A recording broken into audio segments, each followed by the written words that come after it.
Next हमारे पास ये है कि ये क्वेश्चन हो गया जी अभी डेफिनेशंस के बाद। तो इसमें पहला जो पार्ट आपको दिया गया है वो है ए मैट्रिक्स है, इसको हमें बताना है कि ये कौन सा मैट्रिक्स है। इसमें अगर आप देखें तो ये हमारे पास मेन डायगोनल है और मेन डायगोनल के ऊपर सारे के सारे क्या है, ज़ीरो है।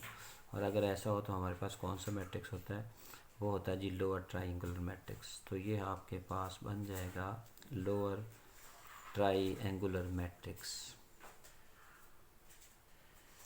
नेक्स्ट हमारे पास बी पार्ट है, बी मैट्रिक्स है। इसमें अगर आप देखें तो मेन डायगोनल की सारी एंट्रीज सेम है और एंट्रीज सेम होने के साथ साथ ऊपर सारे ज़ीरो है, नीचे भी सारे ज़ीरो हैं। तो इसको हम कहते हैं कि ये हमारे पास क्या है, डायगोनल मैट्रिक्स है। डायगोनल मैट्रिक्स, इसको सारी एंट्रीज सेम है, इसे हम स्केलर मैट्रिक्स भी कह सकते हैं। और इसमें अगर आप देखें तो मेन डायगोनल के ऊपर और नीचे सारे ज़ीरो हैं, तो इसको हम ट्राइंगुलर मैट्रिक्स कहते हैं। अगर दोनों लोअर भी हो और अपर भी हो, तो इसमें क्योंकि लोअर और अपर पूछा गया है तो ये लोअर ट्राइंगुलर मैट्रिक्स भी है, लोअर ट्राइंगुलर मैट्रिक्स भी है और अपर ट्राइंगुलर मैट्रिक्स भी है, ट्राइंगुलर मैट्रिक्स। अब आ जाए सी पार्ट पे। सी मैट्रिक्स जो है वो हमारे पास क्या है कि ये मेन डायगोनल है, मेन डायगोनल के क्या है हमारे पास ऊपर सारे ज़ीरो हैं, यानी एक एंट्री थी लेकिन वो ज़ीरो है मेन डायगोनल के, तो इसलिए इसको हम कहते हैं कि ये क्या होता है, लोअर ट्राइंगुलर मैट्रिक्स। नेक्स्ट हमारे पास है डी। डी में अगर आप देखो तो ये मेन डायगोनल सारे 1 1 आ गए, तो इसको हम डायगोनल मैट्रिक्स कह सकते हैं, डी फॉर डायगोनल मैट्रिक्स। उसके बाद स्केलर मैट्रिक्स भी ये है क्योंकि सारी एंट्रीज सेम है, तो ये स्केलर भी हो गया। और उसके बाद अपर ट्रायंगुलर मैट्रिक्स भी हो गया, अपर ट्रायंगुलर भी हो गया, और ये लोअर ट्रायंगुलर मैट्रिक्स भी हो गया क्योंकि ऊपर भी सारी ज़ीरो एंट्रीज हैं, नीचे भी सारी ज़ीरो एंट्रीज हैं। अब हम अगर ई को देखें तो ई में हमारे पास क्या है कि मेन डायगोनल के नॉन ज़ीरो एंट्रीज हैं मेन डायगोनल पे, तो इसे हम क्या कह सकते हैं कि ये डायगोनल मैट्रिक्स है,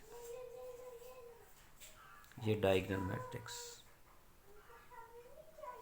इसके बाद अगर आप देखो तो ये मेन डायगोनल के ऊपर जो है वो ज़ीरो है, नीचे भी सारे ज़ीरो हैं, तो ये लोअर भी है, लोअर ट्रायंगुलर भी है और अपर ट्रायंगुलर मैट्रिक्स भी है, अपर ट्रायंगुलर मैट्रिक्स भी ये मैट्रिक्स है। अगर हम एफ़ की बात कर लें तो एफ़ में हमारे पास मेन डायगोनल के ऊपर क्या है जी, नॉन ज़ीरो एंट्रीज हैं, ऊपर नॉन ज़ीरो हैं लेकिन नीचे ज़ीरो हैं। तो अगर ऐसा हो कि ऊपर हमारे पास नॉन ज़ीरो हो नीचे ज़ीरो हो जाए, तो इसे हम कहते हैं अपर ट्रायंगुलर मैट्रिक्स। तो ये अपर ट्रायंगुलर मैट्रिक्स बन जाएगा। इसके बाद अगर हम इसको देखें, ये जो हमारे पास जी है इसमें हमारे पास ये डायगोनल मैट्रिक्स है क्योंकि डायगोनल के ऊपर नॉन ज़ीरो एंट्री है, ये डायगोनल मैट्रिक्स है। ऊपर और नीचे ज़ीरो एंट्रीज आ रही हैं मेन डायगोनल के, तो ये लोअर ट्रायंगुलर भी हो जाएगा और ये अपर ट्रायंगुलर मैट्रिक्स भी होगा। तो इसके बाद हमारे पास है क्वेश्चन नंबर 4 हमारे, इसके बाद हमारे पास है एच मैट्रिक्स।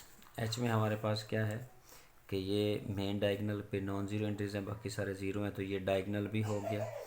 ये हमारे पास ऊपर सारे ज़ीरो हैं तो लोअर ट्रायंगुलर मैट्रिक्स हो गया, ऊपर सारे ज़ीरो हैं तो ये अपर ट्रायंगुलर मैट्रिक्स भी हो गया। तो अगर ये सारे देखें तो सारी एंट्रीज सेम है, इसका मतलब ये स्केलर भी है। इस तरह से ये आपका क्वेश्चन कंप्लीट हो।